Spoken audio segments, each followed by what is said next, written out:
Ya, Pak Paul, Bluebird ya Pak ya, sebagai salah satu perusahaan transportasi yang cukup sering melakukan inovasi ya. Terakhir kemarin Pak ya sama KAI ya, salah satu inovasi dari Iya, Bluebird gitu. Nah, nah itu kan banyak Pak ya inovasi-inovasi yang telah dilakukan oleh Bluebird. Nah, kalau boleh tahu Pak, apakah inovasi-inovasi itu menggunakan cloud? Kalau iya, apa manfaat cloud dalam proses inovasi tersebut? Mungkin gitu Pak Paul. Ya, silakan Pak Paul. jadi saya cerita dulu. Jadi gini, sampai kita melakukan transformasi besar-besaran dari tahun 2019 ya. Jadi cerita sedikit apa aja yang kita capai sampai bulan ini. Kita udah deploy IoT di seluruh taksi. Jadi kita udah ada panel digital yang nge-track sensor, GPS, dan juga bisa nge-track daripada performance drivernya. Kita udah ada kris di seluruh taksi, seluruh Indonesia dengan pembayaran QR. Kita udah ada lebih dari 3 e-wallet. Kita akan nambah lagi 2 dalam 2 bulan ini. Kita udah revamp semua backbone kita. Jadi backbone kita tuh terutama sistem dispatch kita revamp habis-habisan. Oke. Kemudian kita menambahkan logistik service dari Maret itu, contohnya kolaborasi yang terbaru adalah dengan KAI. Nah, kemudian kita juga lagi revamp aplikasi kita. Nah, apa sih yang membantu kita dalam transformasi ini? Yang membantu kita itu sebenarnya cloud membantu banget. Kenapa? Dengan saya pindahin semua ke cloud dengan cloudification ini, saya bisa simplify architecture-nya. Dari tadinya banyak saya melakukan sendiri, saya banyak leverage langsung ke cloud provider-nya. Jadi banyak tugas, banyak tanggung jawab langsung saya pindahin ke cloud provider-nya. Jadi dengan itu saya simplify workforce saya simplify juga architecture saya. Nah, ini jadi mempermudah banget transformasinya. Kalau transformasi kan ada hit and loss ya. Jadi ada yang tetap continue, ada yang akhirnya harus nggak diteruskan karena gagal dan lainnya. Nah, karena dengan cloud itu, jadi saya dengan gampang men-scale elasticity daripada cloud-nya. Dan juga saya bisa dengan gampang memindahkan banyak risk yang tadinya dimiliki saya sendiri, saya pindahkan banyak banget ke cloud provider-nya. Nah, untuk saya itu makanya bagi saya ini cloud itu bukan pertanyaan lagi tentang cost ya, tapi lebih kayak untuk mempercepat digital transformation di Bluebird. Nah, dengan pemindahan cloud ini tentu aja banyak yang contohnya orang-orang IT yang dari generasi sebelumnya kan langsung shock, langsung kaget. Nah, mereka ya harus bertransformasi, ngikutin perubahan, harus belajar dan harus ngikutin perubahan kalau ingin survive di zaman sekarang gitu. Jadi memang kita menggunakan banget cloud untuk bisa membantu transformasi ini. Kalau enggak akan susah banget. Pak Paul, saat ini kan banyak Pak ya ketika perusahaan-perusahaan mau beralih ke cloud, mereka selalu nanya, gimana nih nanti network performance-nya kalau diakses dari Indonesia, mungkin gitu ya. Dan juga nanti bagaimana security-nya gitu ya. Itu pertanyaan-pertanyaan kamu yang ada ketika orang mau cloud gitu ya. Nah, bagaimana Pak Paul melihat hal ini? Apa pandangan Bapak mengenai network performance dan data security ketika menggunakan cloud? Silakan Pak Paul. Pertama saya rasa ini apa fear-nya itu terlalu overweight ya. Jadi terlalu banget ya.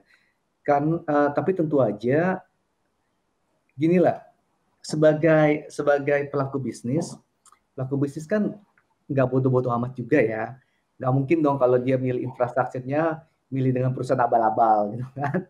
Tentu aja harus dengan perusahaan yang udah terjamin dan mereka tahu kredibilitasnya kan. Nah, selain itu mengenai network performance dan data security, ini kelebihan dari cloud adalah bisa kita manage langsung melalui SLA. Jadi, ketergantungan kita terhadap our own employee bisa kita pindahkan langsung ke cloud provider-nya. Nah, ini sebenarnya salah satu kelebihan cloud yang bisa kita langsung atur secara kontrak. Itu sebenarnya kelebihan yang benar-benar menguntungkan banget sebagai pelaku bisnis. Pertama, kita menghilangkan risiko di kitanya sendiri.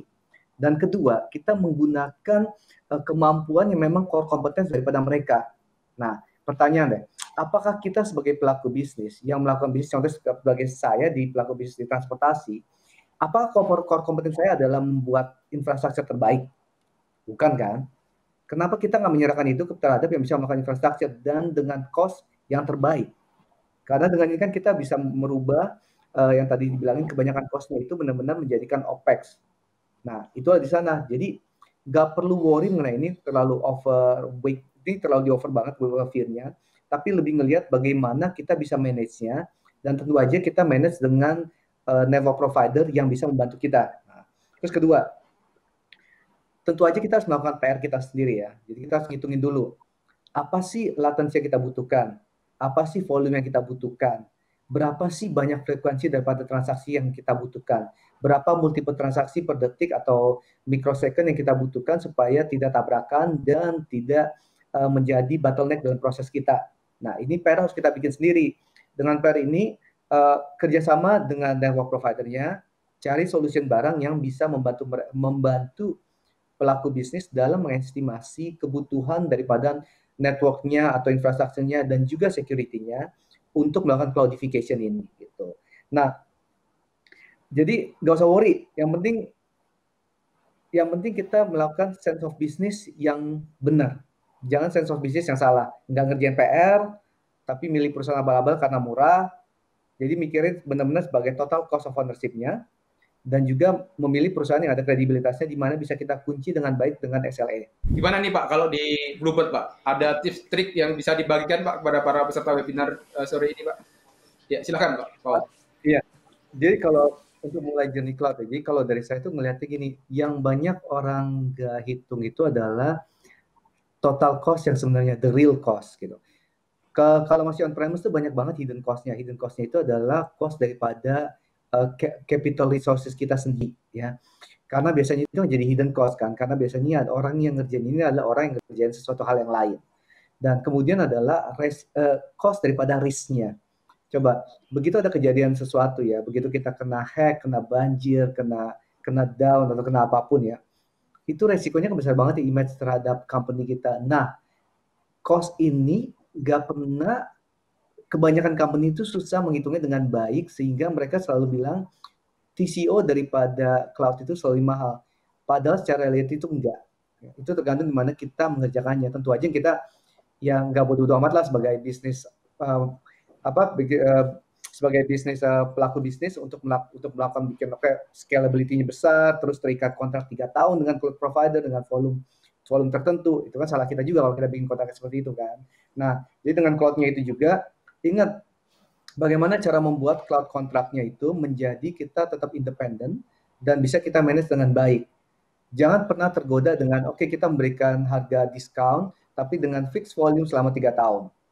Itu biasanya agak berbahaya sih. Apalagi di mana jadi itu kalian nggak mendapatkan lagi elasticity yang kita butuhkan. Kan bisnis up and down ya. Gimana kita bisa menyesuaikan cost-nya dengan kebutuhan. Begitu kita lock di sana, kita jadi nggak elastis lagi kan. Nah, jadi kontraknya dijaga, kontraknya dikerjakan dengan baik. Jadi intinya bikin PR-nya. Tahu apa yang dibutuhkan, tahu volumenya, tahu berapa transaction per detiknya, per millisecond-nya, tahu berapa lead time yang dibutuhkan, kemudian tahu infrastrukturnya seperti apa, dan cloud apa yang dibutuhkan. Bisa juga dengan bisa apa kan kayak dengan Cloud Connect kan itu semua jadi kayak dipercepat karena dia kayak melewati jalan highway baru kan. Nah, itu juga bisa dipikirkan. Nah, jadi beneran kerjakan PR-nya. Ini bukan sesuatu yang bilang, oke, saya besok ke cloud. Enggak. Kerjakan PR-nya sebelum melakukan decision ini.